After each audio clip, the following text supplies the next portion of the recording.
Bonsoir.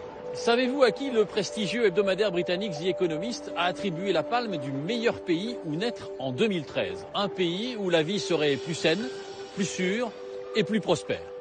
Eh bien ce pays, c'est la Suisse.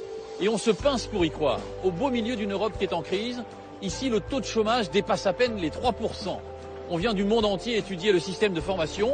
Et sur le plan politique, la Suisse est aussi un modèle. Le citoyen est consulté à peu près tout le temps et sur tous les sujets. Alors, qui dit mieux? Et surtout, comment font-ils? La Suisse, c'est d'abord une puissance économique et technologique de premier plan, grâce à ses industries de pointe. Sa monnaie est forte, mais cela ne l'empêche pas de gagner des parts de marché dans le monde. Avec des multinationales, mais aussi un réseau de petites entreprises performantes. À population égale, la Suisse ferait mieux que l'Allemagne. Ces performances expliquent que le taux de chômage soit l'un des plus faibles au monde. Mais c'est aussi la réussite du système de formation. Plus de 2 jeunes Suisses sur 3 quittent l'école à 15 ans pour entrer en apprentissage. Une main-d'œuvre bien formée, bien payée et motivée car l'ascenseur social fonctionne toujours. L'une des clés du miracle suisse tient en 2 mots. Démocratie, direct. Le peuple suisse se mêle de tout le temps, et ça marche.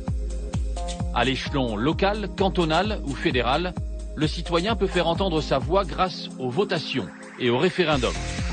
Et ces votes à répétition donnent une démocratie moderne et vivante. Pas étonnant dès lors que la Suisse soit un phare pour ses voisins. Plus de 150 000 Français y travaillent tous les jours, attirés par des salaires élevés. Mais les conditions de l'emploi sont bien différentes de celles rencontrées en France. Et la cohabitation entre Suisses et Français n'est pas toujours facile, de chaque côté de la frontière. Alors, le miracle suisse existe-t-il? C'est le 43e numéro d'Un œil sur la planète. Ce qui est important, c'est de regarder la planète, de regarder bien.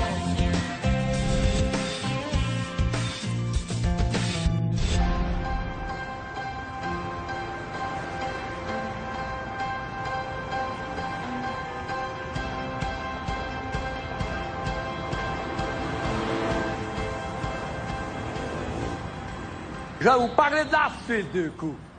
Hein? La Suisse,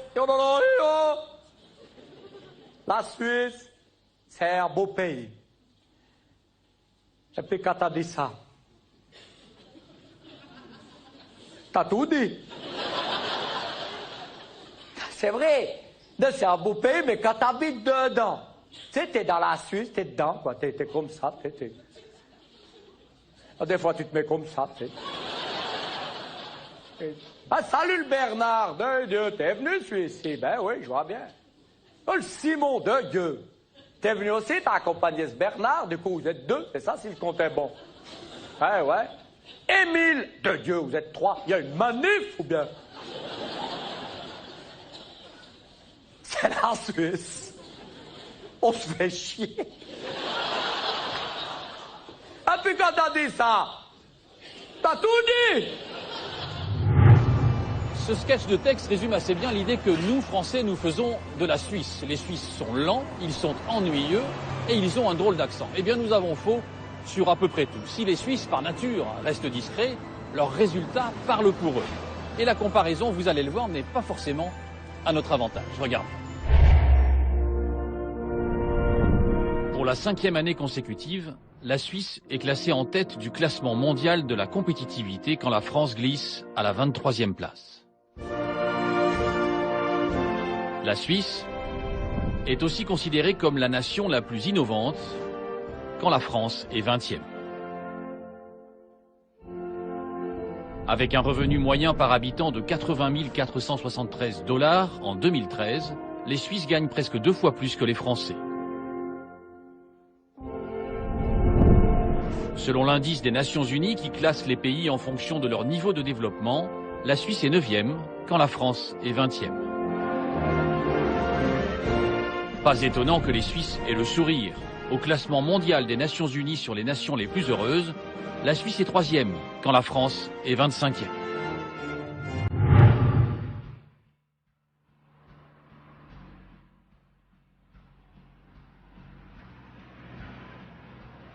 Face à cette avalanche de bonnes statistiques, on se dit évidemment que si la Suisse est riche, c'est grâce à ses banques, à ses coffres-forts et à son culte du secret. Là encore, c'est un peu rapide. Bien sûr, les banques, c'est un secteur important, mais il pèse moins de 10% du produit intérieur brut. L'atout numéro 1 de la Suisse, c'est son réseau d'entreprises, des PME ultra performantes. Les rois de l'export, c'est le premier de nos reportages. Il est signé Sophie Claudet et Valérie Lucas.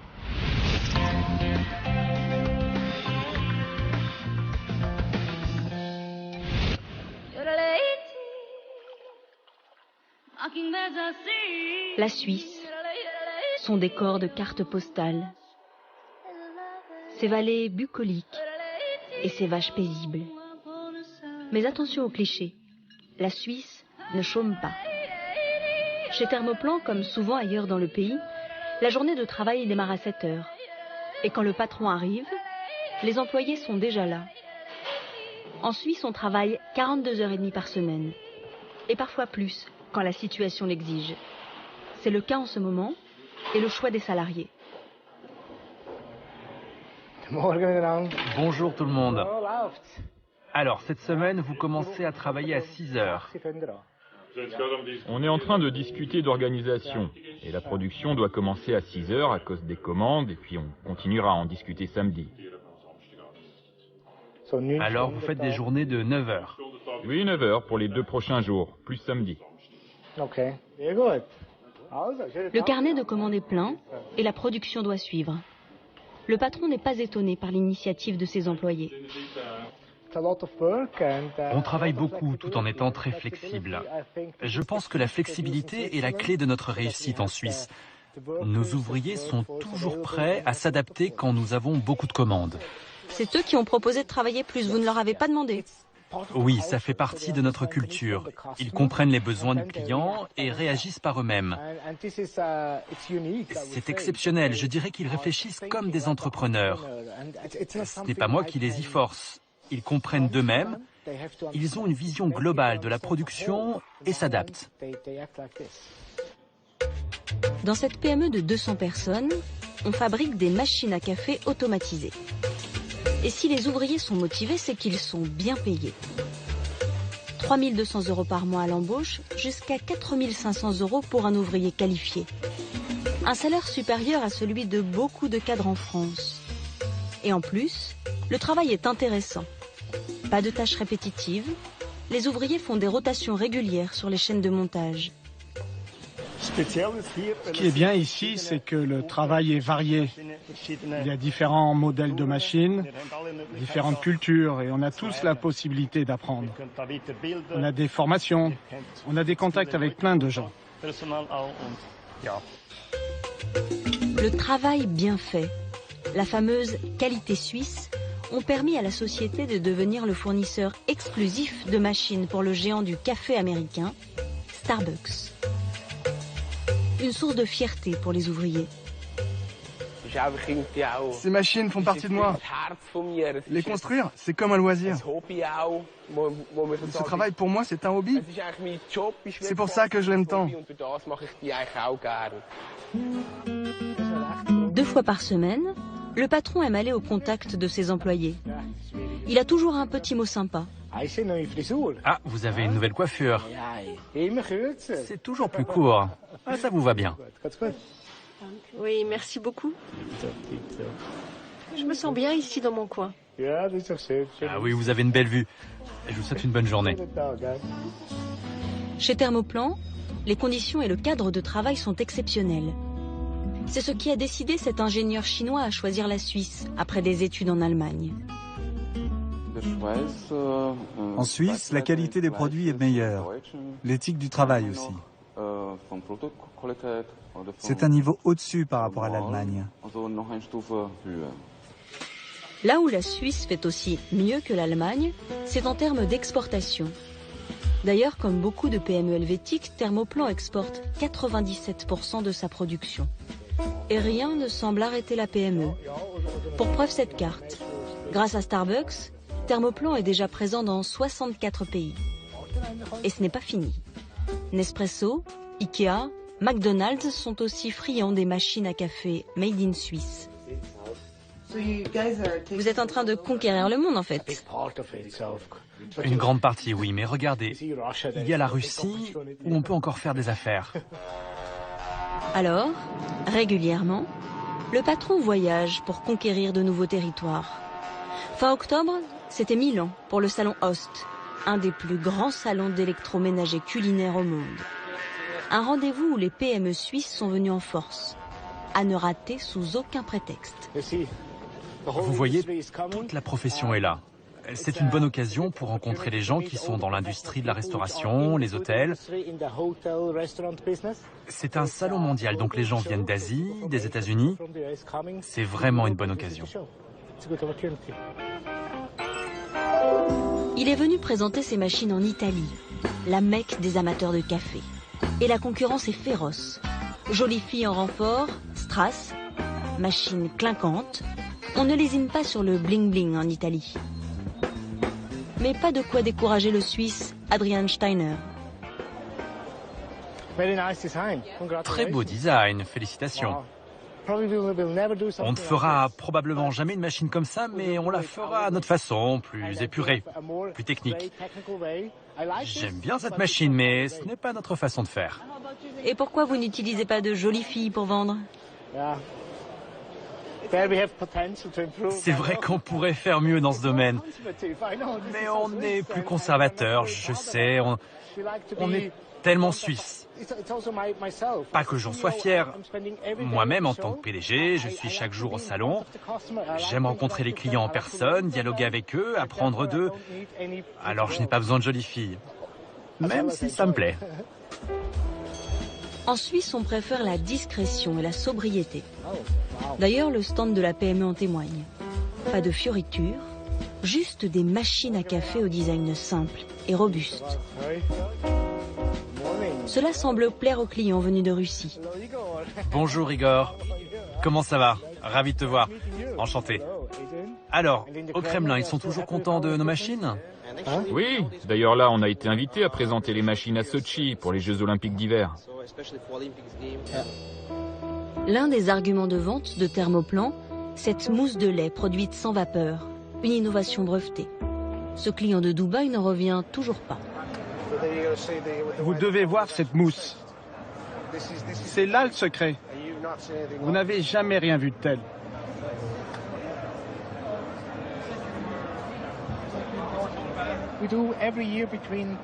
Nous déposons entre 10 et 15 brevets par an. Les brevets sont essentiels pour nous en tant que fabricants. Mais aussi car nous investissons dans la technologie de pointe. Et on ne s'arrête jamais. Pour être honnête, il y a toujours moyen de contourner un brevet, ça peut arriver. La seule sécurité que nous avons, c'est de continuer à investir dans l'innovation. Et nous avons encore plein d'idées. Nous avons 36 ingénieurs qui se consacrent à la recherche et au développement. Le résultat, c'est cette machine. Cette machine, c'est la dernière née chez Thermoplan. Développée pour une chaîne de café britannique. Elle suscite la curiosité et l'admiration des visiteurs. On peut y concocter café et thé, et même choisir parmi 7 saveurs différentes. Ah, c'est fantastique. Vraiment? Pourquoi? Parce que c'est facile d'utilisation. Il y a même des arômes qui sortent de la machine. Regardez, ça sort de là. Et puis c'est fait en Suisse. C'est important? Ouais, bien sûr. Pourquoi? Vous savez, tout ce qui est fait en Suisse demande moins d'entretien. Se positionner sur les marchés émergents comme la Chine ou la Russie, c'est le pari réussi de nombreuses PME suisses. Délicieux. Les Chinois et en particulier les jeunes adorent le lait. Le café au lait, c'est parfait pour ce marché. Je pense que la classe moyenne en Chine est prête à payer le prix pour le café et pour ce style de vie. Miser sur les marchés émergents a permis à la Suisse de traverser la crise et à continuer de gagner des parts de marché à l'export quand la France en perd. L'autre stratégie gagnante, c'est l'innovation, toujours l'innovation. Chez Thermoplan comme partout en Suisse, depuis toujours. Le petit pays enclavé et sans ressources naturelles n'avait pas le choix. Et si on connaît tous le couteau suisse, symbole de l'ingéniosité et de la débrouillardise, ou encore la précision des montres helvétiques, on ne sait pas forcément que les Suisses ont aussi inventé le velcro et permis la conservation des aliments avec la cellophane et le papier aluminium. Utilisez-la pour vos préparatifs de pique-nique. Enveloppez vos sandwichs, même remplis de sauce, ils seront parfaitement transportables et arriveront à destination sans accident. Autant de trouvailles qui ont révolutionné notre quotidien et qui ont fait la fortune de leurs inventeurs. Cette inventivité tous azimuts a aussi permis l'émergence de multinationales. Agroalimentaires, banques et surtout industrie pharmaceutique. Parmi les 500 plus riches multinationales au monde, nos voisins helvétiques en comptent 14. 2 fois moins que chez nous peut-être, mais la Suisse a 8 fois moins d'habitants. Pour comprendre un tel succès, nous nous sommes rendus à Bâle, chez Roche, le grand groupe pharmaceutique. Tout a commencé en 1896, quand Fritz Hoffmann et Adèle Laroche, de riches commerçants de Bâle, ont une idée de génie. Mettre la qualité et la précision suisse au service de l'industrie pharmaceutique. N'y connaissant rien, ils décident de s'appuyer sur des scientifiques et chimistes triés sur le volet. Et très vite, la petite PME décolle et exporte, sous le nom de Roche, un nom plus facile à mémoriser. Le rayonnement international arrive avec la mise sur le marché du Valium, le produit phare, toujours en vente 50 ans plus tard. Aujourd'hui, la multinationale emploie 80 000 personnes, avec une présence dans 150 pays.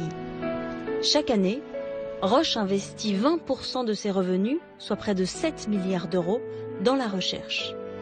Un paradis pour les scientifiques, à en croire cette chercheuse colombienne. Elle a choisi de venir travailler au siège, en Suisse. Dès le moment où je suis arrivée, j'ai compris que c'était un endroit idéal pour un scientifique. La Suisse est un pays agréable, multiculturel. Les gens parlent plein de langues et cela permet à de nombreuses cultures de se rencontrer et de travailler ensemble. Ce pédiatre britannique s'intéresse aux maladies génétiques, comme la trisomie. Il pense que l'on pourrait les traiter un jour par les médicaments. Roche lui permet d'explorer cette voie. Roche a été fondée par une famille et cette famille contrôle toujours la majorité du capital. Cela nous donne les investissements et le temps nécessaires pour développer des médicaments et des traitements, surtout dans des domaines où d'autres compagnies trouveraient cela trop risqué ou pas assez profitable. Contrôler son capital pour aller au bout de ses idées. Ne jamais lever le pied, penser à échelle mondiale, c'est le secret de la réussite de Roche. Une recette amplement partagée dans le reste de la Suisse et qu'on enseigne à l'université de Saint-Gall, dans le canton du même nom. L'université est un centre de formation dédié aux chefs d'entreprise qui veulent se perfectionner. Ici, on apprend aux patrons à améliorer les performances de leur société. Bienvenue, mesdames et messieurs. Ces 2 derniers jours, vous avez appris à mieux gérer vos finances. Vous savez maintenant que les gens qui doivent avoir des idées, ce ne sont pas seulement les commerciaux du marketing, c'est vous et ceux qui gèrent l'argent dans votre entreprise. Et le professeur insiste sur l'importance de garder l'autonomie financière pour une société. Un conseil surprenant au pays des banques. Qui va vous prêter de l'argent aujourd'hui à l'heure d'Internet? Ni les privés, ni les banques. Nous devons compter sur nos propres ressources pour l'avenir. Sinon, nous sommes foutus. Compter sur ses propres forces, pas toujours évident. Mais ces managers ont de la chance. L'organisation du travail en Suisse est particulièrement favorable aux affaires. En Suisse, nous avon une culture du compromis, qui existe aussi dans le cadre du travail, dans les relations entre patrons et employés. Il n'y a pas de grosses grèves. car je crois que les gens sont heureux de travailler et prêts à tout donner. Je pense que cette motivation explique le succès de la Suisse. C'est facile d'engager du personnel et c'est facile aussi de restructurer et de licencier si vous avez des problèmes au sein de votre compagnie. Beaucoup plus facile qu'en France. En France, une fois que vous engagez quelqu'un, c'est vraiment difficile de s'en séparer. Cet économiste, qui a enseigné à Lyon, connaît bien le marché français, autrement plus rigide et contraignant qu'en Suisse. Si je prends par exemple le Code du travail en Suisse, ça peut se résumer à, ça fait 30 pages, alors qu'en France, c'est un bouquin qui comprend, je pense, plusieurs milliers d'articles. Flexibilité, dialogue social, créativité, autant d'explications aux performances de l'économie suisse. Elle affiche un taux de chômage de 3%, le plus bas d'Europe. Nous quittons Saint-Gall pour le canton de Lucerne, où nous retrouvons Adrian Steiner. Il vient de finir sa longue journée de travail, mais il est loin de s'en plaindre.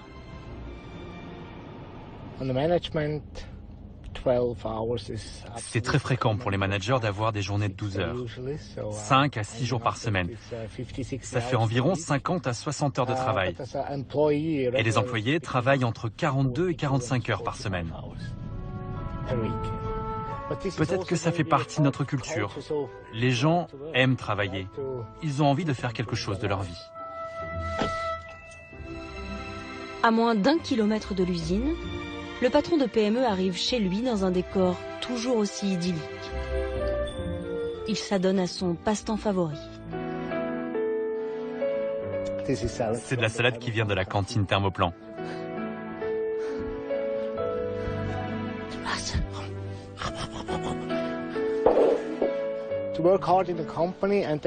Travailler dur pour l'entreprise, mais aussi trouver du temps pour soi, pour se relaxer, pour ralentir. Ça m'aide beaucoup personnellement.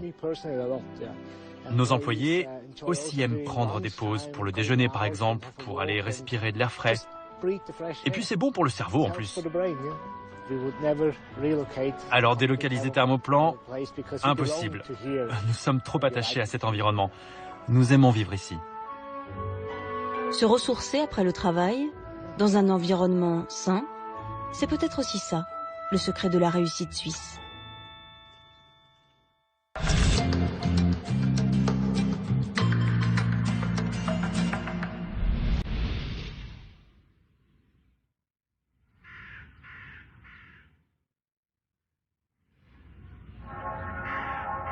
Ces performances économiques, on les retrouve inévitablement à l'heure des bilans.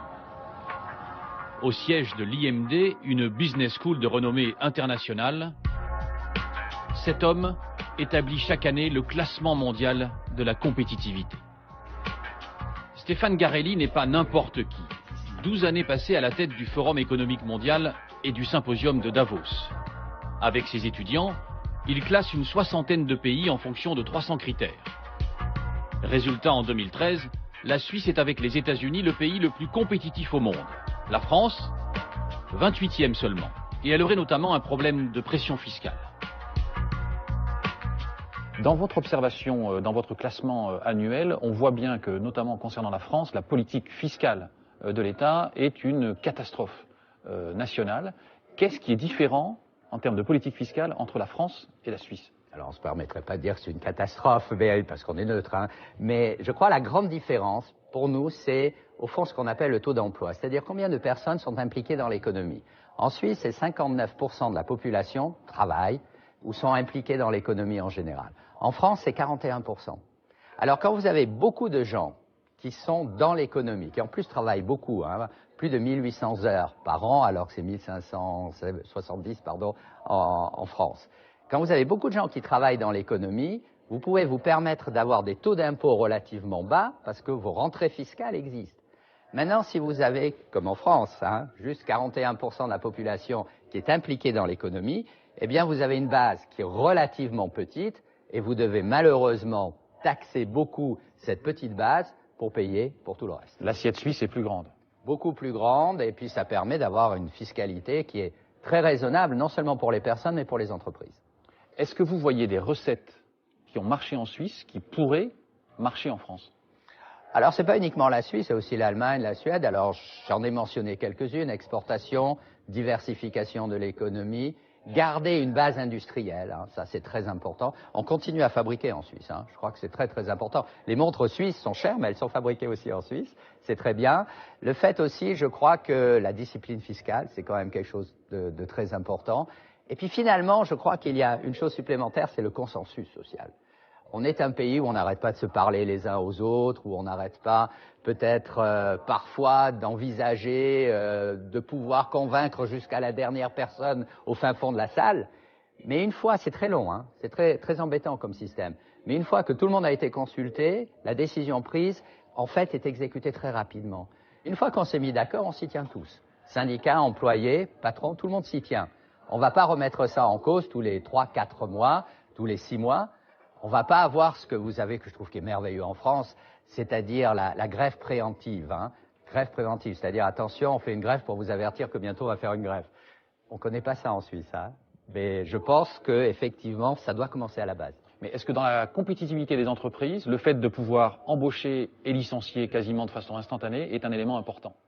Alors oui, on n'est pas aussi extrême que les Américains, il faut voir les choses en face.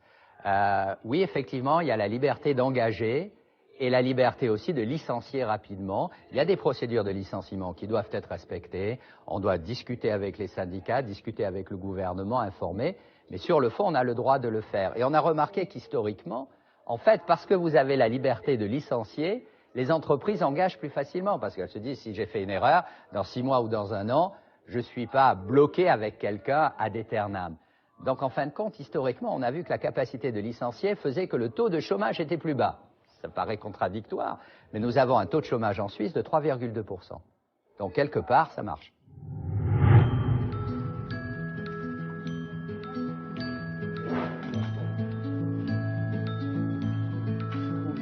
La posture est clairement libérale, mais cela n'explique pas tout. L'autre secret du miracle suisse, vous allez prendre un emporte-pièce, c'est la formation des jeunes, comme ici, à l'école professionnelle de Montreux. 900 apprentis viennent très jeunes se former à un métier dans la restauration.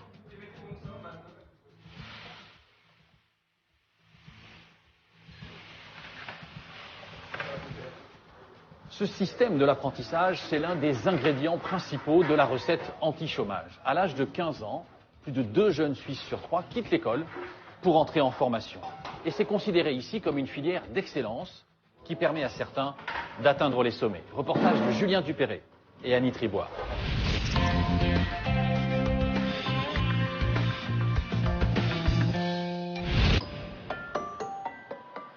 Posé au pied des montagnes du canton de Fribourg, ce collège accueille 500 élèves venus des villages alentours. Et pour tous, la journée commence par un rituel typique. Chaussons obligatoires. Entre ces murs règne la propreté et la discipline. On se lève aussi pour l'entrée du professeur. Bonjour, asseyez-vous. Ce matin, leçon de français. Distraire, il fait avec le Y, distrayait. Ils ont 14 ans, mais certains savent déjà que pour eux, l'école classique est bientôt terminée. Question, non. Et ils ne sont pas vraiment minoritaires. Pour preuve, quand on leur demande qui partira en apprentissage l'année prochaine, 11 élèves sur 21 lèvent la main. En juin, ils vont quitter le collège pour apprendre le métier de leurs rêves. Moi, j'aimerais faire quelque chose dans l'optique, opticienne. Pour faire plus tard prof de sport, pour être plus tard infirmier. Installateur, électricien. J'ai envie de devenir laborantine chimiste. En Suisse, l'apprentissage est valorisé. Entre 12 et 15 ans, les élèves font des stages en entreprise. En cas de doute, vous allez vérifier. Et le collège aide même les volontaires à trouver leur place d'apprenti. une orientation très précoce. C'est hyper tôt, effectivement. Mais c'est une démarche qui prend 3 ans. C'est pour ça que nos écoles secondaires s'appellent des cycles d'orientation. Et c'est vraiment une pensée en 3 ans. 3 ans où l'élève va continuer ses apprentissages scolaires, mais 3 ans aussi où l'élève est encadré avec les services d'orientation, avec les enseignants, et en impliquant très fortement les parents, qui sont probablement le maillon essentiel du système, pour ensuite que les élèves puissent choisir leur voie. Une voie ancrée dans la tradition suisse. 2 jeunes sur 3 passent aujourd'hui par un apprentissage.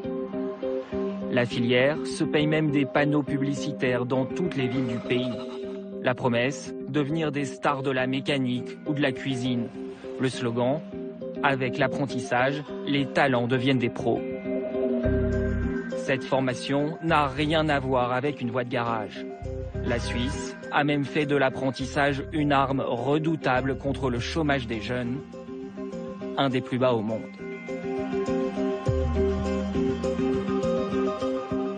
C'est pour cela que Jimmy et Maxime n'ont pas hésité. À 17 ans, quand d'autres préparent le bac, eux vont à l'usine 3 jours par semaine. Ils sont encore adolescents, mais leur quotidien ressemble à celui de n'importe quel autre ouvrier. Alors c'est de 7h et on finit à 4h. Il ne faut pas être en retard. Non, toujours à l'heure. Jimmy a 4 ans pour apprendre son métier de polymécanicien, façonner des pièces métalliques. Il est là depuis 12 mois et déjà, il gère seul son poste de travail. Ouais, là je me sens comme un poisson dans l'eau. J'aime bien voir en fait l'évolution de nos pièces au début, que c'est juste un bout de métal, finalement après on a peu à peu des pièces qui se forment quoi en fait. Donc c'est intéressant de voir ça quoi. Des petites pièces, mais essentielles. Ici, on assemble des imprimantes high-tech pour le monde entier. L'usine Polytype est une des championnes suisses de l'apprentissage. Sur 470 salariés, 90 apprentis. Un espace a même été spécialement construit pour eux. Comme les autres, Maxime a signé un contrat avec l'entreprise. Son salaire, 400 € par mois au départ, puis il augmente d'année en année. À partir de la 2e année, on a un salaire de base et après on a des qualifications tous les mois si par rapport à notre comportement, si on fait on travaille de bonne qualité. Et après on a des primes, ça peut monter jusqu'à 200 francs de plus. De quoi gagner plus de 1 000 € en 4e année. Ok Maxime, alors c'est réglage. Tu es encore pas au milieu et puis pas contre. Ça marche. Merci. Des formateurs pour encadrer, des salaires et des primes pour motiver, l'apprentissage coûte cher à l'entreprise. Alors, pas question de gâcher cet investissement. D'ailleurs, les programmes pour les apprentis sont très clairement définis par les branches professionnelles. Le directeur de la formation tient à nous le prouver. Alors, c'est une ancienne armoire à fusibles dans laquelle on cache un peu nos guides méthodiques. Un des classeurs, c'est les jeunes qu'on a vus là-bas au montage. Sur chaque page, une liste des connaissances à maîtriser. Chaque acquis est coché. Un vrai contrôle continu. L'entreprise a un engagement de formation envers ses apprentis. C'est exclu que quelqu'un nettoie des toilettes ou fasse ce genre de choses. Donc là, on a ce guide méthodique, il a droit à la formation. Je dirais que c'est un peu le fil conducteur, le fil rouge pour qu'il ait droit à cette formation. Un gage de réussite. Ici, rares sont ceux qui quittent le navire avant d'être diplômés. Maxime et Jimmy achèvent leurs 3 jours d'usine. Les 2 dernières journées de la semaine, ils vont les passer à l'école professionnelle. Ici, le voltmètre, vous le considérez comme une grande résistance, donc ce sera un circuit ouvert. OK ? Au menu, les bases théoriques, comme là, en électricité. Mais pas question d'une ambiance trop scolaire. Allez-y. Les exercices sont très concrets. Voilà. Vous avez combien ? 12. Vous avez 12 volts. Et puis maintenant, à la tension de sortie. Du coup, les jeunes se sentent plus concernés.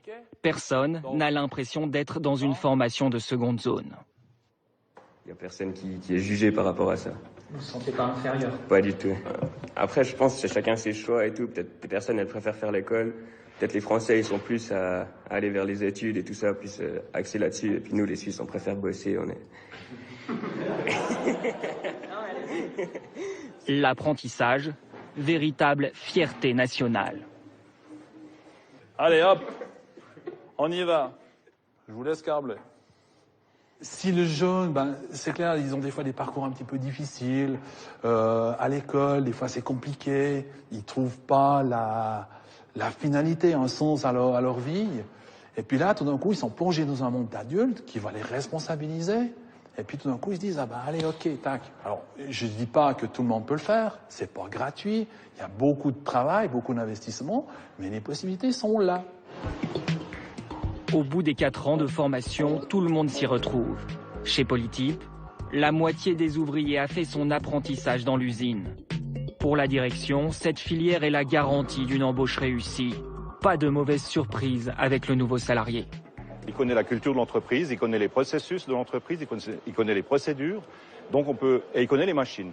Donc on peut très vite le mettre sur une machine ou dans un département de montage ou derrière un ordinateur pour du dessin, pour de la construction, et il va tout de suite comprendre ce qu'on attend de lui. On n'a pas besoin de passer par une phase de formation et d'introduction de ces collaborateurs-là. Un pari gagnant pour l'entreprise car certains apprentis ne s'arrêtent pas là. Matteo, 18 ans, est en fin d'apprentissage. 4 années qui lui ont redonné le goût des études.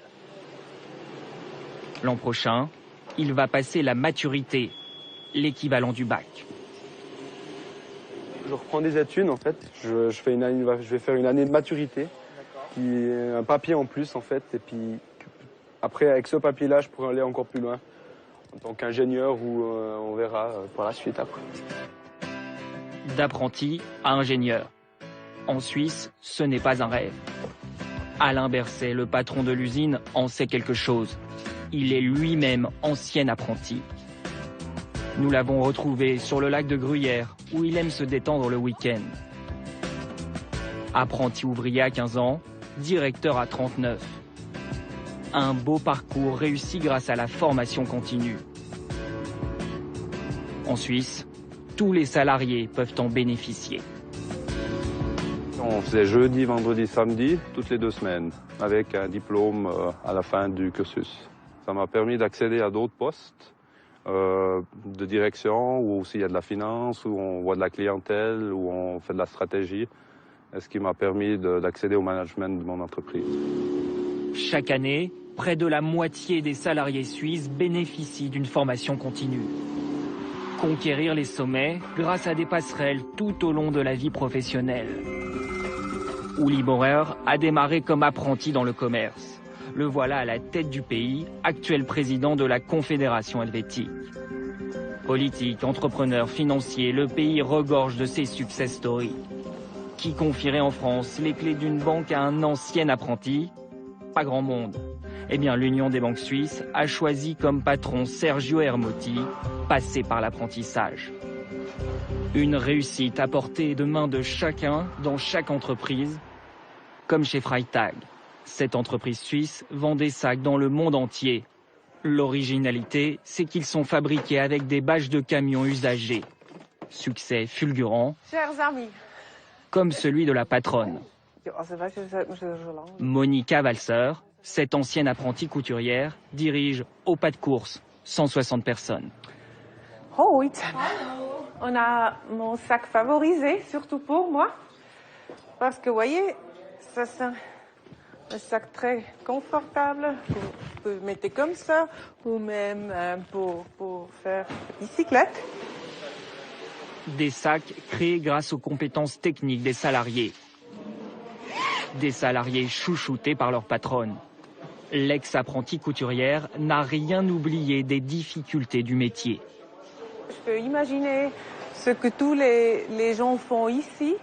Et puis, je peux imaginer un peu combien de travail c'est. Je peux valoriser leur travail. Ça vous donne aussi un peu de respect pour ce que tous les gens ici font.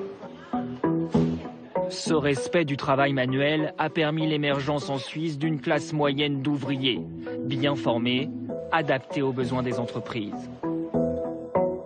Le ministre de l'économie et de la formation le dit sans tabou. Plus il y a de bacheliers, plus il y a de chômeurs. Selon lui, la recette du succès suisse est très simple. Une société dans laquelle chacun trouve sa place.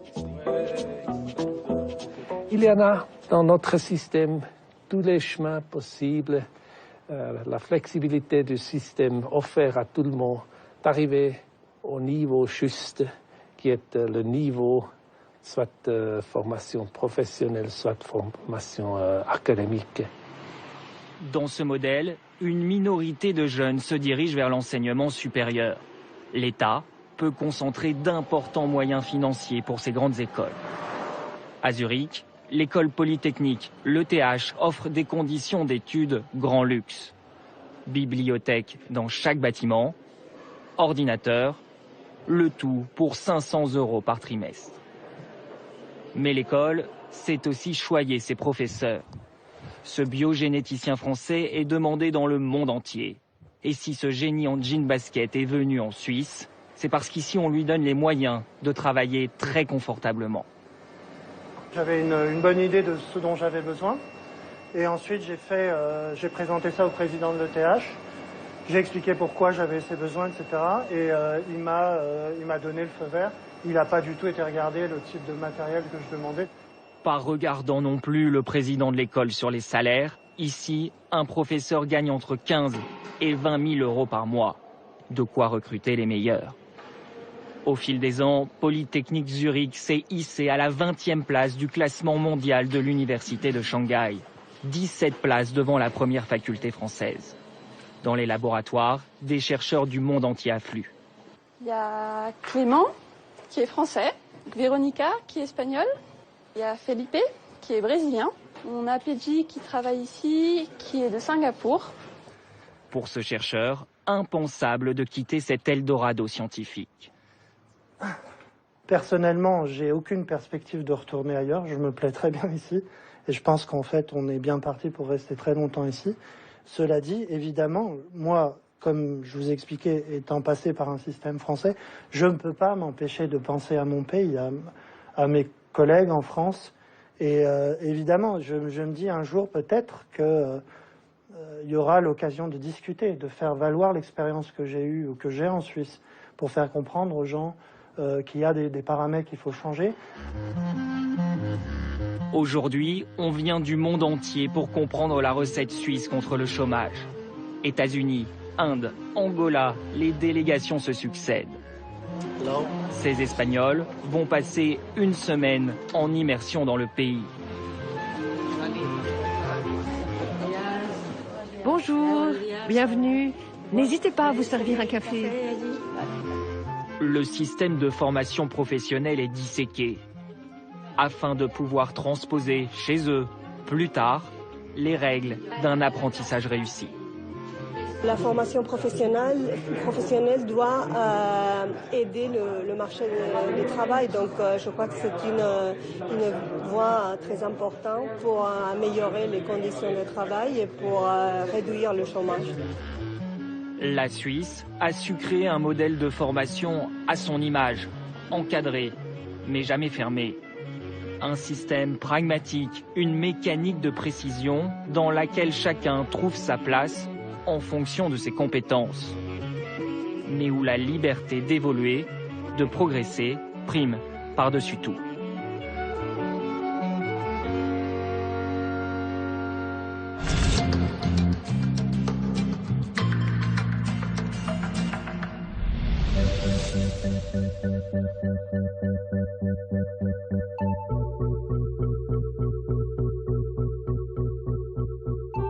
Cette étrange installation porte un nom bizarre. Tokamak. Pour faire simple, les scientifiques cherchent ici comment produire de l'électricité en récupérant la chaleur produite par une fusion nucléaire. Pourtant, nous ne sommes pas dans une centrale, mais dans une université. Ça se fait dans la mini-seconde. L'école polytechnique de Lausanne, qui abrite l'un des 3 tokamaks expérimentés en Europe. Étudiants et scientifiques travaillent ensemble, main dans la main. Là, Ce serpent de béton qui lézarde dans les vertes prairies du campus, c'est la bibliothèque de l'école polytechnique, imaginée par un architecte japonais. Le PFL, c'est près de 10 000 étudiants de 125 pays différents.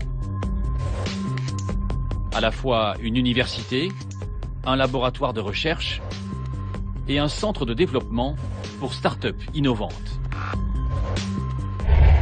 Alors est-ce aussi cela le secret de la réussite suisse? Ces passerelles entre le monde du savoir et celui de l'industrie. Nous avons posé la question à François Garçon. Il est français, mais il connaît la Suisse comme sa poche, et notamment son système éducatif. Il n'a pas peur de dire que c'est un modèle, y compris au niveau financier. Est-ce que les frais pour les étudiants sont beaucoup plus élevés qu'en France?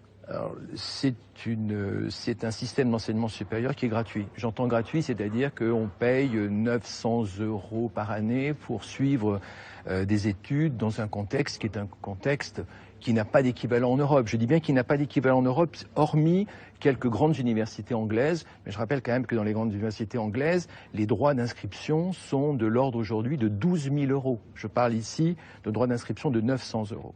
Donc, des moyens très importants mis à la disposition d'étudiants. Est-ce que la qualité de l'enseignement qui est dispensé en Suisse est comparable à la qualité de l'enseignement qui est dispensé en France? Alors, malheureusement pour la France, il est comparable à la France, c'est-à-dire que l'enseignement supérieur dispensé en France, comparé à celui qui est dispensé en Suisse, est totalement démonétisé. J'entends par là que dans cet établissement dans lequel nous sommes ce matin, cet établissement est classé comme étant la meilleure université en Europe, sur le continent européen, par le classement de Leiden. Vous remarquez que je n'ai pas cité le classement de Shanghai.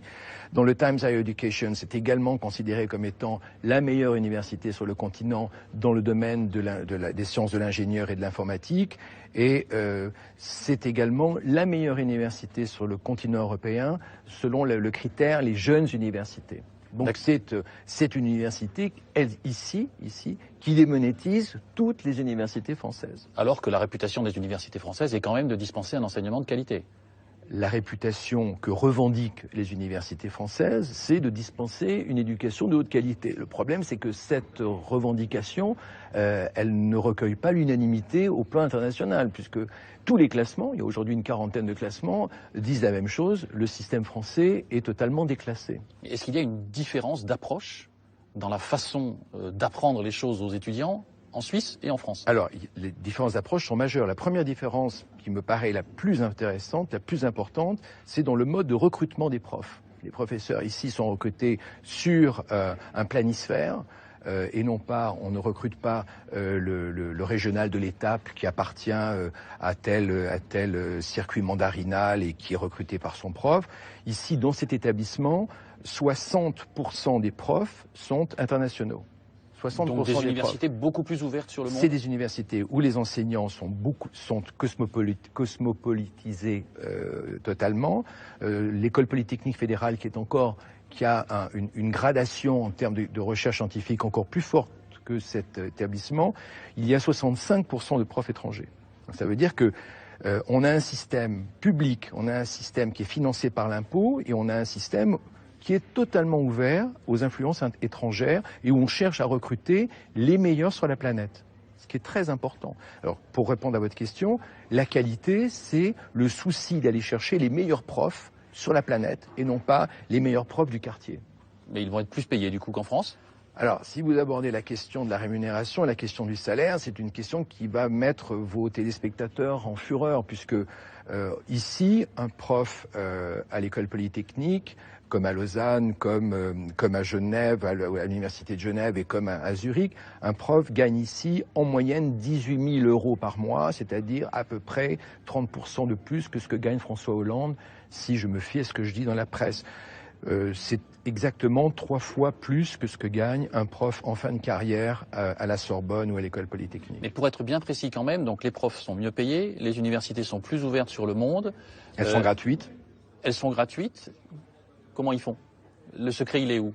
les entreprises qui donnent de l'argent? Alors non, le secret, il est où? Le secret, c'est que l'État suisse, les citoyens suisses, je rappelle quand même qu'il y a une implication extrêmement forte de la population suisse, des contribuables suisses dans le fonctionnement de leur société, à travers toute une grande quantité d'appareils, sont favorables à ce système éducatif, sont favorables à ces investissements qu'ils considèrent comme étant vitaux pour la prospérité du pays.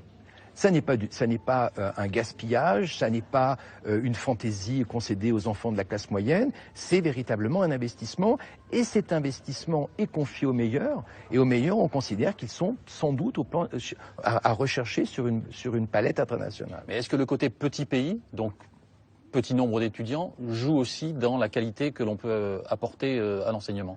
Alors, pour relativiser un petit peu. C'est vrai que la Suisse, c'est quand même 8 millions d'habitants, donc ça n'est pas la principauté de Monaco ni Andorre. C'est un pays qui a la superficie de la PACA, c'est un pays qui a la superficie du Bade-Württemberg, c'est un pays qui est aussi peuplé que la Suède. Donc c'est contrairement à l'image qu'on peut avoir, c'est quand même une puissance moyenne. C'est une puissance moyenne. Je pense que la superficie joue, la population relativement restreinte joue aussi, mais je pense qu'il y a des petits pays qui sont remarquablement mal gérés. Celui-là, c'est un pays de taille moyenne qui est remarquablement bien géré.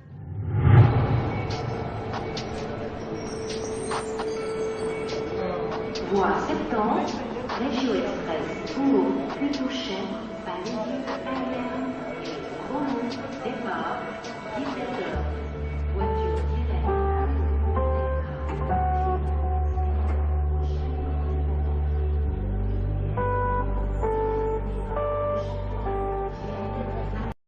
C'est impossible de se promener en Suisse sans tomber sur un de ces panneaux électoraux. Votez oui, votez non. Les Suisses sont consultés tout le temps et sur tous les sujets. Et le plus incroyable, c'est que cet exercice quasi permanent de la démocratie, eh bien, il fonctionne parfaitement. Là encore, les Suisses nous montrent l'exemple. Le reportage de Jérôme Tournier et Didier Dahan.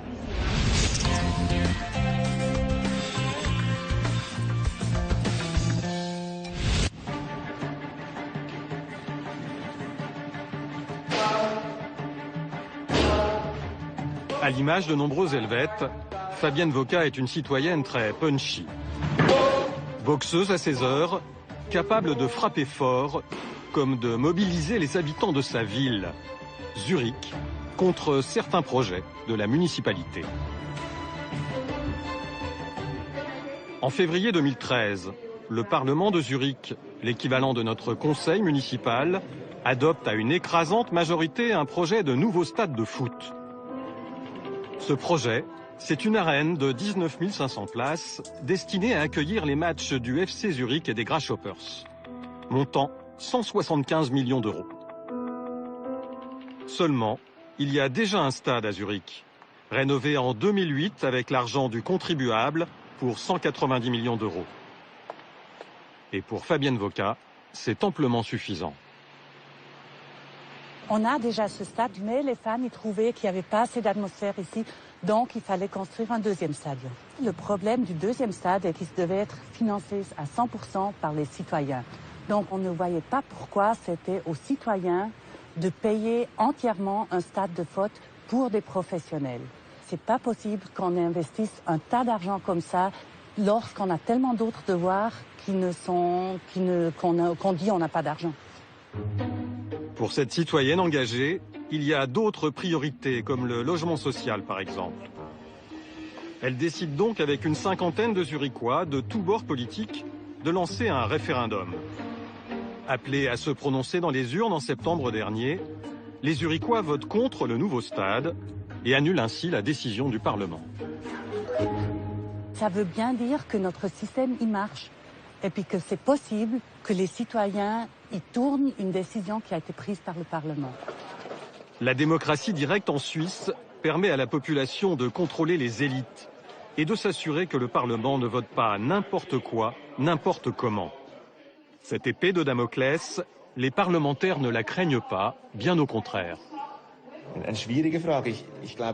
On sait que c'est le peuple qui a toujours le dernier mot, mais on n'a pas peur de cela, au contraire. Ça donne une possibilité au peuple de réagir. Nous, on apprécie bien sûr d'avoir du pouvoir en tant qu'élus de la ville, mais on ne souhaiterait pas en avoir davantage. La menace permanente d'une sanction populaire conduit les élus à faire de la politique autrement et à réfléchir à 2 fois au moment de voter. Ça favorise le débat. Ça oblige à développer un argumentaire solide. Et ça conduit à des compromis permettant de dégager des majorités. Pour ça, il faut mettre en avant les meilleurs arguments.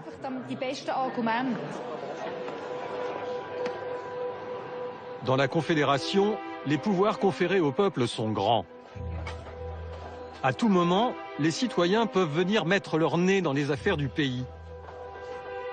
Que ce soit au niveau communal, cantonal, la Suisse c'est 26 cantons, 26 États indépendants dotés chacun de leur constitution, ou encore au niveau fédéral pour les décisions qui engagent la nation. Les Suisses votent sur tout, sans tabou, et ils sont souvent bien moins conservateurs qu'on ne pourrait l'imaginer. Ainsi, les Vaudois, en 2012, ont légalisé le suicide assisté, même dans les établissements médicaux spécialisés. Une initiative largement plébiscitée. Au plan fédéral, les Suisses n'ont pas hésité à dire oui dès 2008 à l'usage du cannabis thérapeutique. Sur le plan des mœurs, la prostitution est légale en Suisse. Et à Zurich, la population a voté cette année pour ces drive-in du sexe, des box pour voitures où les clients viennent rencontrer les prostituées. Les Suisses savent aussi se montrer très responsables. En 2012, alors qu'ils n'ont que 4 semaines de vacances, ils ont dit non à 2 semaines de congés payés supplémentaires. J'ai voté non. Pourquoi? Alors, vous savez, on vit en symbiose complètement avec la France ici à Genève. On entend tellement parler des 35 heures, que c'est le marasme, c'est tout. J'étais sûre que les Suisses allaient voter contre. On a tout intérêt à travailler davantage. Ça créerait aussi du travail et j'ai beaucoup de peine à comprendre que les Français aient tellement envie de vacances, de repos et de congés. La démocratie populaire en Suisse remonte au XIIe siècle, avec la tradition des Landsgemeinde, les assemblées de citoyens qui se réunissent pour voter à main levée sur la place du village. Cette pratique subsiste encore aujourd'hui dans 2 cantons, comme ici à Glaris. Une fois par an, les citoyens se rassemblent et ils adoptent à main levée chaque texte de loi et chaque désignation d'élus.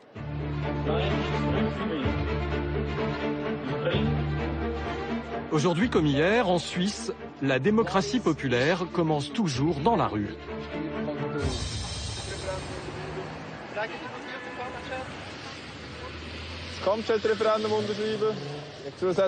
Qui veut signer pour le référendum contre l'avion de combat? Qui veut signer pour le référendum?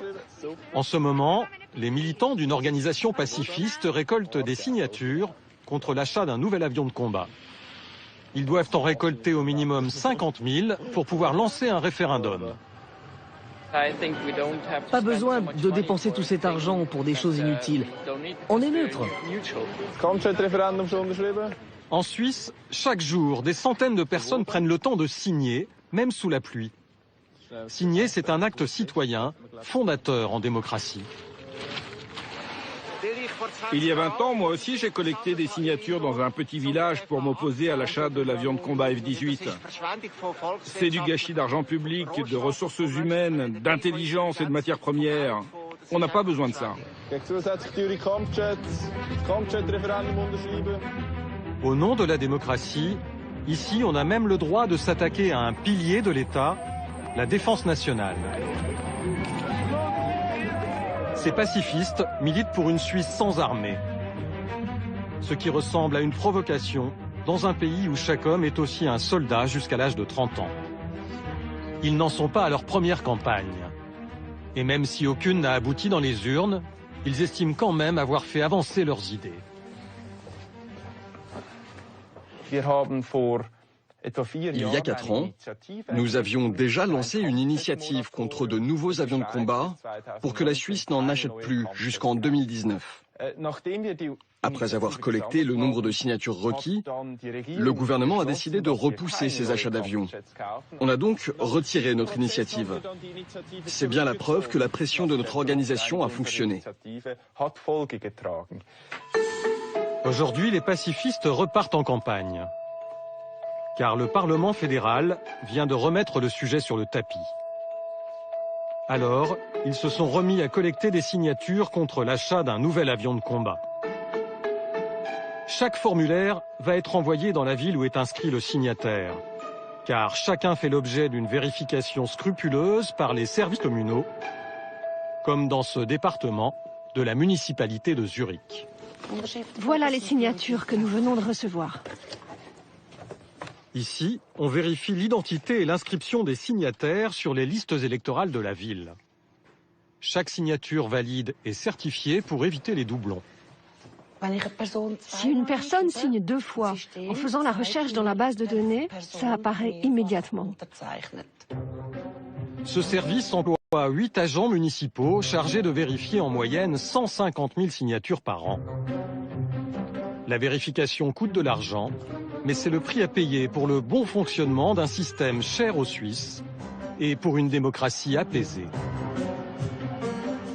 Pour un politologue de l'Université de Genève, c'est assurément un investissement utile. La démocratie directe en Suisse, c'est vraiment un instrument qui permet aux citoyens et citoyennes d'exprimer leurs préférences sur des objets concrets. Dans d'autres pays, le seul moyen d'exprimer son opinion politique, c'est d'élire des représentants. En Suisse, on élit des représentants, mais en plus, on a la possibilité de s'exprimer sur les objets concrets. Et ça, les gens dans la rue, dans les autres pays. Oui, mais dans la rue, c'est quand même beaucoup moins efficace. Et puis c'est beaucoup plus conflictuel, ça coûte beaucoup plus d'argent. Là, quelque part, on règle le problème en amont. Et de fait, il y a beaucoup moins de manifestations dans la rue en Suisse parce qu'on a l'occasion de s'exprimer via la démocratie directe. La démocratie directe, c'est aussi la possibilité pour le peuple d'introduire de nouvelles lois en lançant des initiatives populaires. Pour qu'elles soient soumises au vote, ces initiatives doivent recueillir au moins 100 000 signatures. Le dépôt des signatures à la chancellerie fédérale est un événement largement médiatisé. L'UDC déposait ce matin à Berne son initiative populaire sur la criminalité étrangère. Depuis quelques années, c'est l'UDC, le Parti national conservateur, premier parti de Suisse qui dépose le plus d'initiatives. Il connaît des succès retentissants sur des sujets aussi sensibles que le renvoi des étrangers criminels, assimilés à des moutons noirs, ou l'interdiction de la construction de minarets, alors que l'islam est aujourd'hui la 3e religion du pays. En 2009, un tribun de l'UDC squatte les plateaux télé. Je prends certaines utilisations de ce minaret, par exemple dans le discours de ce Premier ministre. Moi, je veux dire, là, vous citez oui, Erdogan, soyons clairs, il dit ce sont nos baïonnettes. Alors, s'il veut planter des baïonnettes quelque part, qu'il le fasse dans son pré carré à lui, mais je n'ai pas tellement envie qu'il le fasse chez nous. Et c'est cette suspicion que nous avons. Nous avons, quelque part, la crainte que ce soit simplement la pointe visible de quelque chose que nous ne contrôlons plus après. Donc, nous donnons Esther Mamar-Bachi est la présentatrice vedette d'Infrarouge, une émission de débat politique diffusée chaque semaine en prime time sur la RTS, la télévision suisse romande. Dans son émission, il n'y a pas de tabou. On doit pouvoir parler de tout avec tout le monde. Je ne pense pas du tout qu'on fasse, si vous voulez, le lit du populisme, mais c'est vrai qu'on montre à l'image des gens qui savent s'exprimer. Et parfois, parmi les populistes, il y a des gens qui savent particulièrement bien s'exprimer. Mais je pense que l'important dans le débat, c'est surtout de véhiculer des idées différentes, de confronter les idées, puis après, libre au téléspectateur de faire son choix. En Suisse, il y a aussi des bonnets rouges. Mais ici, ce sont les jeunes socialistes. En novembre dernier, ils défendaient une initiative populaire, la 1-12, pour limiter les écarts salariaux en entreprise dans un rapport de 1 à 12. Avec une initiative 1-12, qu'est-ce que vous faites? Vous pouvez relever les bas salaires. Mais le plus étonnant à constater, quand nous avons filmé leur réunion de militants, c'est qu'ils avaient invité un orateur totalement opposé à leurs idées, un membre de l'UDC, la droite radicale. Je dois dire que cette initiative 1-12, elle entraînera un nombre d'effets pervers et mettra encore plus de pression sur les bas salaires. Dans le pays, on croit aux vertus du débat contradictoire. Mais c'est pas vrai. En mettant une personne favorable et une personne qui est défavorable à l'initiative, on enrichit en fait nos membres en arguments pour qu'ensuite sur le terrain ils sachent faire face en fait aux différents arguments qu'on peut leur avancer. Ils se prêtent volontiers au jeu, les opposants.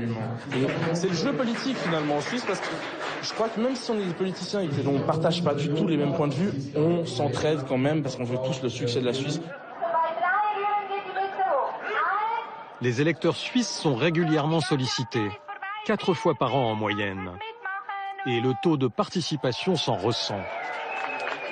Alors, il faut faire le show pour mobiliser les citoyens. Pour faire parler d'eux, les jeunes socialistes s'en prennent au patron de la banque UBS.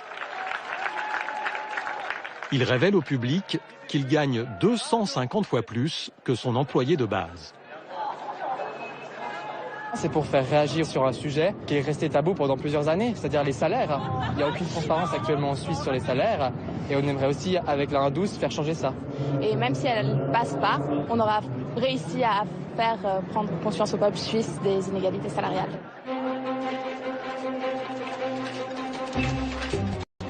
Un mois avant la date du scrutin, le matériel électoral est expédié aux électeurs. Ils vont voter sur l'initiative 1-12 pour des salaires équitables, mais aussi sur d'autres sujets qui concernent aussi bien le pays que les cantons ou les communes. Dans ce petit village du canton de Neuchâtel, ils vont pouvoir s'exprimer sur pas moins de 8 sujets différents. Christophe Imbaud est français, établi depuis 7 ans avec sa famille en Suisse. Lui aussi a reçu du matériel électoral. Voici comment se compose une enveloppe électorale. Neuchâtel est l'un des cantons qui offre aux étrangers le droit de vote au niveau communal et cantonal. Un formidable vecteur d'intégration, selon Christophe. C'est comme un conseil familial. Si, lors d'une grande décision familiale, personne ne vous demande votre avis, est-ce que vous vous sentez intégré dans la famille? Tout simplement non. On se sent intégré à partir du moment où on peut s'exprimer. Quelque part, si on veut le voir très basiquement, j'ai le droit de payer mes impôts, mais j'ai aussi le droit de m'exprimer sur le fonctionnement du canton et de la commune. Encore mieux, Christophe a aussi le droit d'être élu aux instances de la commune. Depuis 1 an, il est conseiller municipal. Le PV de la dernière séance, après des remarques de votre part. Le soir, après son travail, il s'investit dans les affaires du village. Chaque commune a besoin des chiffres des autres communes pour savoir où on va. On me donne des droits, mais j'ai aussi des devoirs. Et j'ai la chance justement d'être mis un peu sur un pied d'égalité avec la population d'Ange, donc il doit y avoir un retour. Et ce retour, ça a été mon engagement auprès de la commune. Peut-être vous faire sourire, mais je fais partie de la commission de naturalisation de la commune. Donc pour naturaliser les étrangers, bien sûr, parce que les choses sont quand même bien faites, je n'ai pas le droit de statuer sur mon cas. Mais voilà, ça prouve que même si je suis étranger, on me fait confiance. Jour de votation. Dès 6 h du matin, dans la capitale du canton de Neuchâtel, on commence à dépouiller automatiquement les votes par correspondance grâce à ces machines. Plus de 8 électeurs sur 10 envoient leur bulletin par la poste plutôt que de se déplacer au bureau de vote. Ce n'est pas le cas de Christophe. Fier de son droit de vote, il veut montrer l'exemple. C'est important, ma fille est là aussi pour voir un peu comment ça se passe, comment ça se déroule. Et il tient à glisser lui-même son bulletin dans l'urne. Midi, heure de fermeture des bureaux de vote. On va juste attendre une voiture. On compte encore une fois. On commence à dépouiller. Pour la 1-12, l'initiative des jeunes socialistes, c'est l'heure de vérité. Pour l'objet numéro 1, qui est la votation fédérale 1-12, nous avons 54 oui, et 71 non. Voilà. Les habitants du village ont donc dit non à la 1-12. Ils ont voté comme l'ensemble du pays.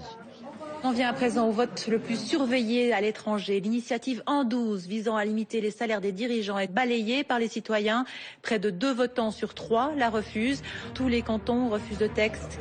En moyenne, seule une initiative populaire sur 10 est acceptée. Mais qu'importe, ce qui compte, c'est que le peuple ait toujours le dernier mot. Et quel que soit le résultat, au final, c'est toujours la démocratie qui gagne.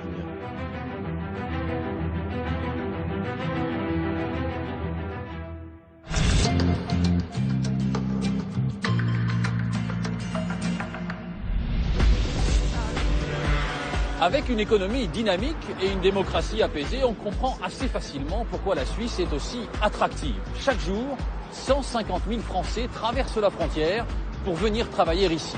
A priori, c'est du gagnant-gagnant. Les Suisses offrent les emplois, nous offrons nos bras et nos compétences. Mais les choses, vous allez le voir, sont beaucoup moins simples qu'il n'y paraît. Reportage de Maud Gangler et Joseph Allais.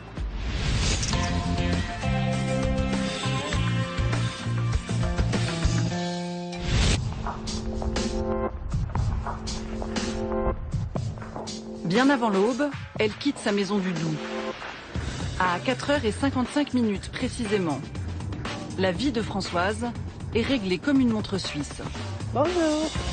À 5h10, elle attrape le bus de ramassage de sa société. À 5h45, elle passe la frontière. Une vie de frontalière. 1 heure de trajet pour, au bout du compte, à 6h du matin, embauchée dans une usine d'instruments dentaires. Elle y est magasinière depuis 9 ans. Allez, on y va. 62-63. Hop là. Bonjour, messieurs, dames. Bonjour, bonjour. L'entreprise Maillefer a été fondée il y a plus de 100 ans par un Suisse. Des Suisses qui, aujourd'hui, ne se bousculent pas dans l'atelier. Claudette est frontalière. La dame, là, elle est frontalière. Pierrette, frontalière. Et la nouvelle, elle s'appelle comment, la nouvelle? Hélène. Hélène, elle aussi est frontalière. Sur 900 employés, pas moins de 600 sont français. Et ils sont contents d'être là. Heureusement que nous avons la Suisse pour travailler. Hein, parce qu'ils embauchent. On a toujours des tas de commandes. Tant mieux pour nous. Pourvu que ça dure. En Suisse, le taux de chômage est de 3%, le plus bas d'Europe. Et à l'usine, les carnets de commandes sont pleins. Pour le patron, français lui aussi, il serait difficile de recruter de la main-d'œuvre s'il n'y avait pas les frontaliers. En période de plein emploi en Suisse, les gens ont tendance à se tourner vers des métiers du tertiaire, le secteur des services essentiellement. Donc il y a quand même un fort besoin de personnel de production et donc c'est en France que ce personnel est disponible et bien formé. En clair, les Suisses tourneraient le dos aux métiers réputés ingrats pour la plus grande joie des frontaliers français. Une centaine d'entre eux devraient être recrutés prochainement par la société.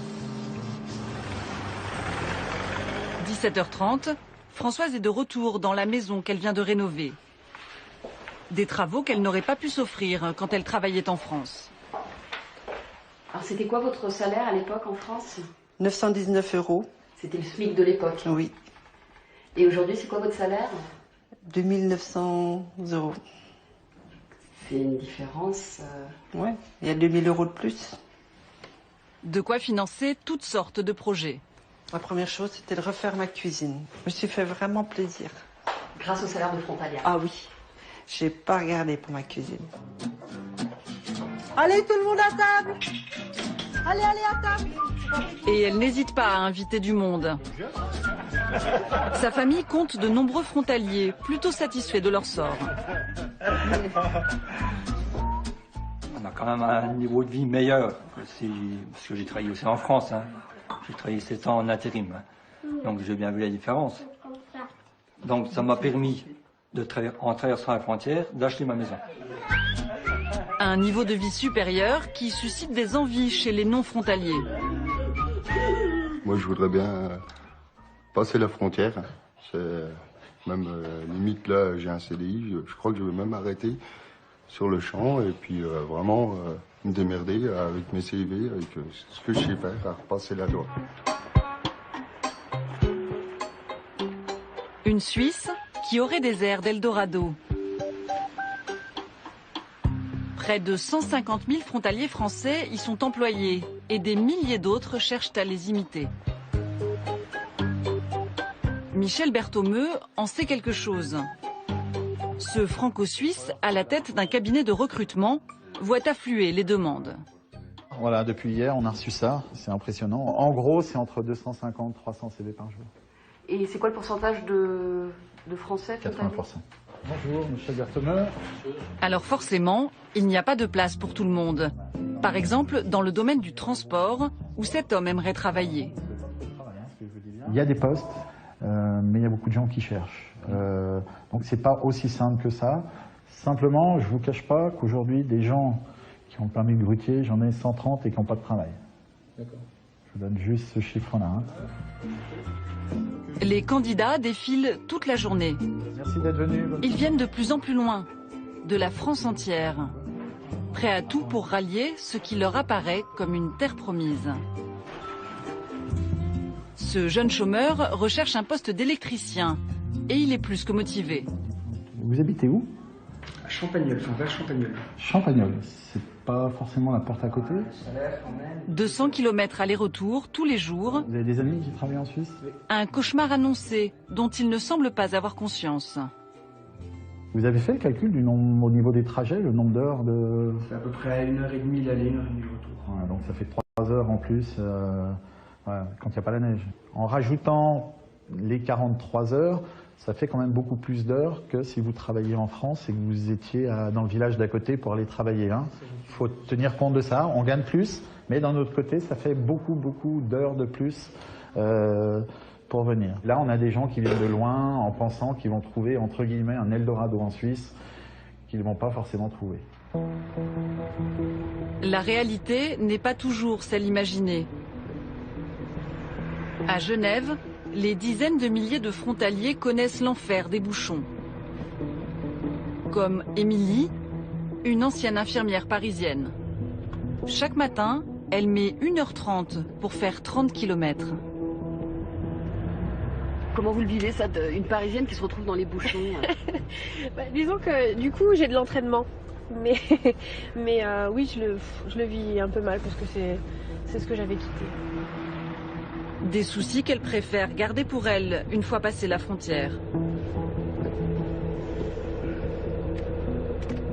Là, si j'arrive au travail et que je dis voilà, ça roulait mal ce matin, je vais forcément avoir un collègue ou deux qui vont me dire si t'es pas contente, t'as qu'à travailler chez toi. On nous rappelle régulièrement quelle est notre place. Une place que, selon elle, les Suisses ne prendraient pour rien au monde. On occupe beaucoup de postes que jusqu'à présent les Suisses ne voulaient quand même pas occuper. À savoir les postes de la santé, les postes du BTP, les postes de la sécurité. C'est quand même des milieux dans lesquels on trouvait peu de travailleurs suisses parce que c'est des milieux un peu dégradants, entre guillemets, pour eux. Il y a des fois on dit ah non mais ça c'est un boulot de français. Un boulot de français mais avec un contrat suisse. Et ça change tout. En moyenne, 42 heures de travail par semaine et pas 35. 4 semaines de vacances au lieu de 5. Et pas de RTT. Depuis qu'Émilie est passée à l'heure helvétique, la vie est plus dure. Émilie ne rentre jamais chez elle avant 19 heures au minimum. Qui est là? Maman. Ça va, maman? Elle retrouve ses 3 enfants, Gérald, son mari, lui aussi frontalier, et sa mère, qui vient de Paris 1 semaine sur 2 pour garder les enfants. C'est l'heure de se préparer. Une aide précieuse qui lui permet de faire des économies. Elle est à l'école toute la journée. Car si sur le papier les salaires du couple sont très confortables, 6 000 € net, les frais sont importants. Essence, péage et surtout la couverture santé, faute de sécu française. Il y a aussi les frais de garde, car mamie n'est pas toujours là. On n'est pas dans l'idée reçue du frontalier très à l'aise, qui a une grosse voiture, une très grosse maison et tout. Voilà. On n'est pas à plaindre, on ne se plaint pas d'ailleurs, mais on n'est pas dans l'opulence.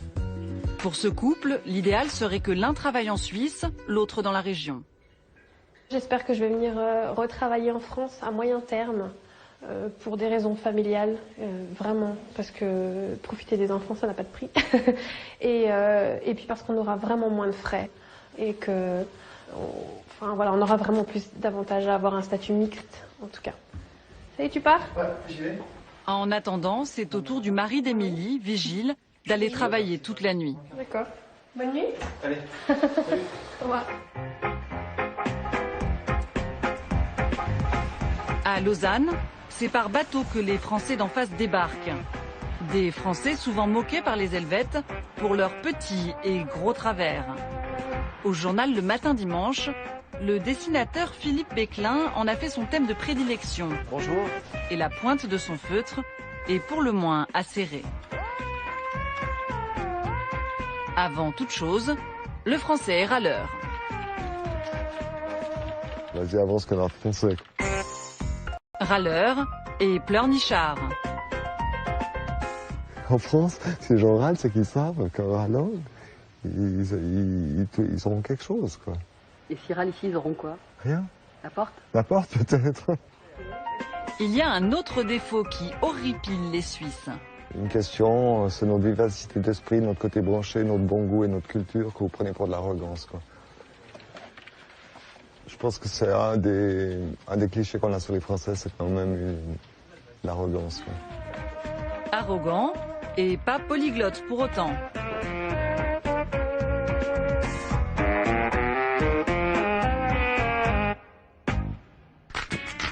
Il y a l'ironie douce et l'ironie amère, qui n'est parfois pas très loin de la xénophobie.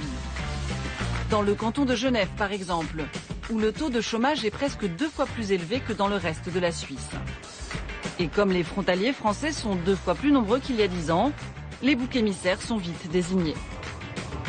Certains hommes politiques surfent sur ce ressentiment, comme Eric Stoffer. Il est le leader du MCG, le mouvement citoyen genevois. Absolument. Alors ça, c'est l'expression du ressenti de la population genevoise. C'est vous en avez marre, trop de frontaliers, parce qu'il y a trop de frontaliers, ça c'est une évidence, trop de délinquants. Quand on passe vite, on a l'impression que frontalier égale délinquant en fait. Bah, je vous laisse responsable de vos propos. Eric Stoffer est en campagne pour l'élection parlementaire du canton. Son leitmotiv, réserver les emplois aux résidents. Vous savez que je suis maire de la ville d'Aunay, 160 employés, une vingtaine d'engagements par année, dont des apprentis. J'ai toujours engagé des résidents et j'ai toujours trouvé des résidents. Qu'est-ce que vous attendez, vous, du parti d'Eric Stoffer? Qu'est-ce que vous voudriez, vous, là? Donne un grand coup de balai. C'est-à-dire? Qu'il nettoie. Dehors. Retour maison. Une position qui est loin de faire l'unanimité. Et je trouve que c'est haineux, mais moi je ne choque pas en attisant la haine. Mais nous n'attisons absolument pas la haine. Ou attiser la haine. Les frontaliers payent des impôts à Genève. Mais monsieur, allez vous présenter en France. Vous allez défendre les frontaliers. Moi, je veux continuer à défendre les Genevois. Je ne veux pas défendre les frontaliers, je défends tout le monde qui travaille au Mais dans ce canton. c'est bien. Voilà, au revoir, merci, la démonstration est faite. Votre discours est vide. Le lendemain matin, nous retrouvons Eric Stoffer à quelques heures du verdict. Aux dernières élections du Parlement cantonal, le MCG avait obtenu 14% des suffrages. Les premiers résultats viennent de tomber. Dans le camping-car du parti, c'est l'euphorie. Avec 19% des voix, le parti anti-frontalier est le grand gagnant du scrutin. Il arrive en deuxième position et ravit 3 nouveaux sièges de députés. Une victoire qui reflète une exaspération, celle de certains Suisses à l'égard des frontaliers. Des habitants en colère, il y en a aussi de l'autre côté de la frontière. Des Français cette fois, qu'on a moins l'habitude d'entendre. À 8 km de Genève, Ferney-Voltaire. 9000 habitants, dont environ 1000 Suisses, au pouvoir d'achat forcément plus élevé. Et ça crée des tensions. Pour le maire, le principal sujet de crispation, c'est l'immobilier. Il y a une bonne partie de Genevois ou d'étrangers qui travaillent dans les organisations internationales qui achètent les logements.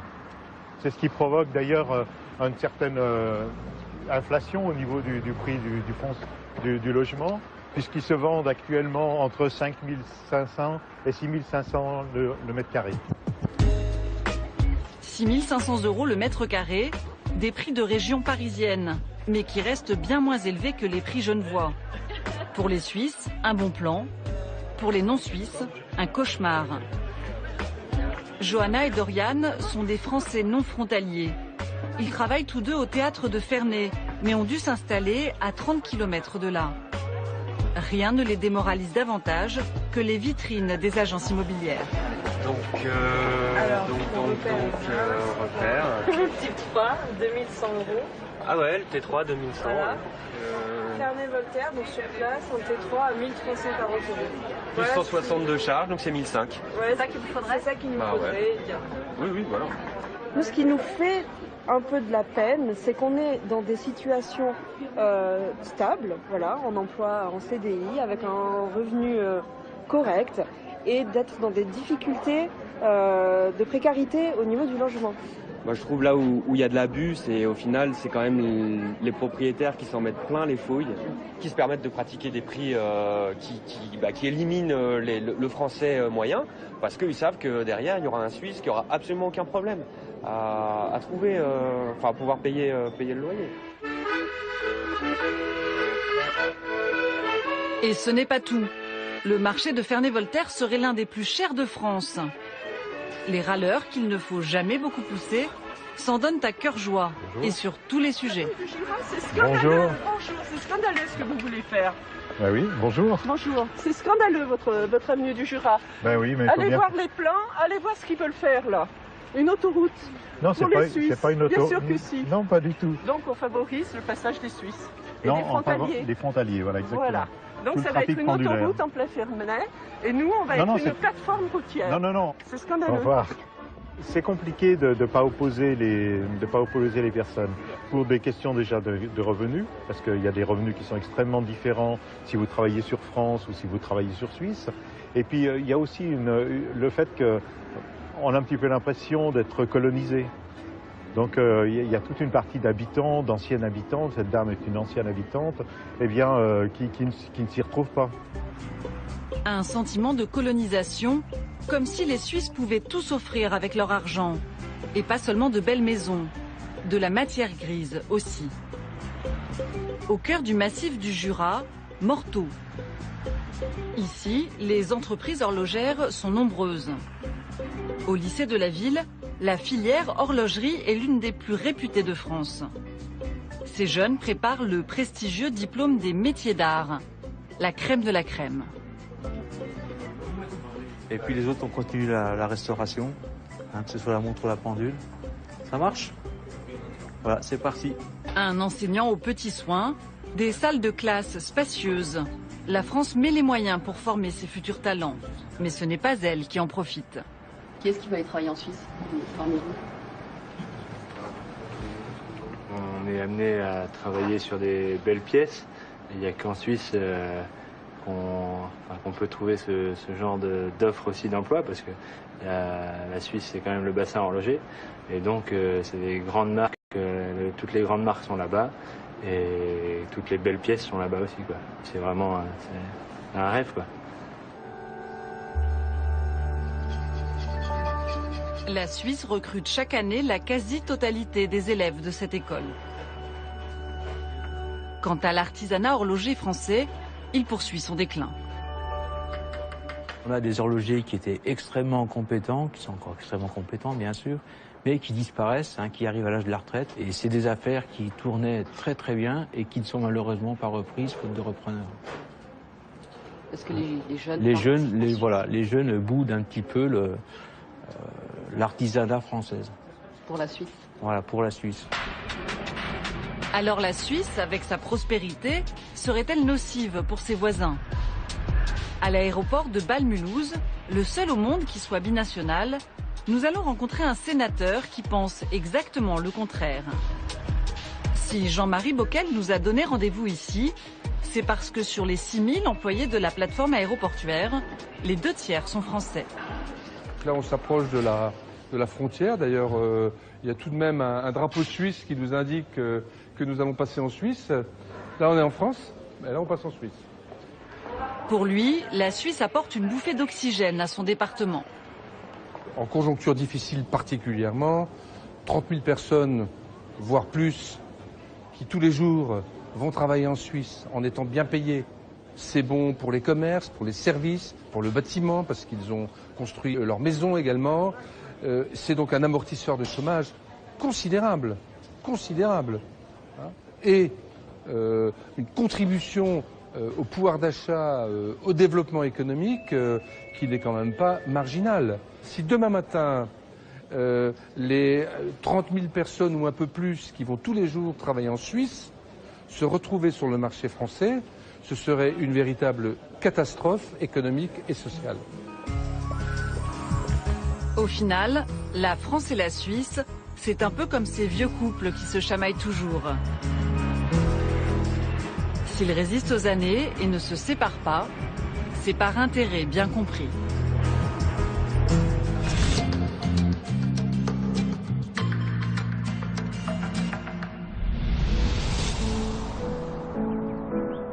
Alors, entre les deux rives du lac Léman, faudrait-il tout jeter du côté français pour sublimer les prouesses du versant suisse? Non, bien sûr. Dans ce décor ouaté de cartes postales, il y a le secret bancaire qui fait encore tâche, le prix de la santé, le coût de la vie qui empêche 3 Suisses sur 4 d'accéder à la propriété. Mais dans ce pays qui ressemble à un village, on a toujours choisi d'affronter la réalité en face. Et pour régler les problèmes, de les régler en se parlant. Les Suisses n'ont pas vraiment besoin que l'on vante le miracle de leur réussite. Ils ont le triomphe modeste. La modestie. Voilà peut-être et sans mauvais esprit l'une des principales différences entre les deux rives du lac Léman.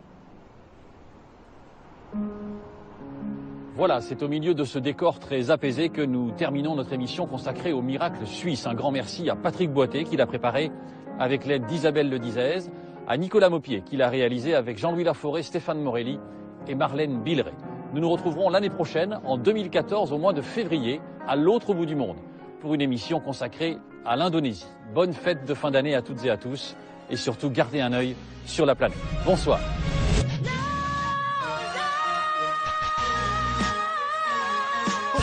Trop belle pour être une attraction. Ou ce peuple qui courbe sous les poids des factures. Aujourd'hui j'ai la fracture du cerveau. À force de me creuser les neurones pour éviter ton chaos. Nos âmes c'est trop dépensé. J'ai dépensé toute mon énergie à vouloir cadencer. Horrible de ta mélodie, mais tu m'as foutu le cancer de la pensée. Entre toi et moi c'est une histoire d'amour, mais sans cesse je recherche ton humour. Car dans tes bras tu m'as pris et ton romantisme m'a enivré. Et puis tu m'as livré à la lourdeur de ton administration.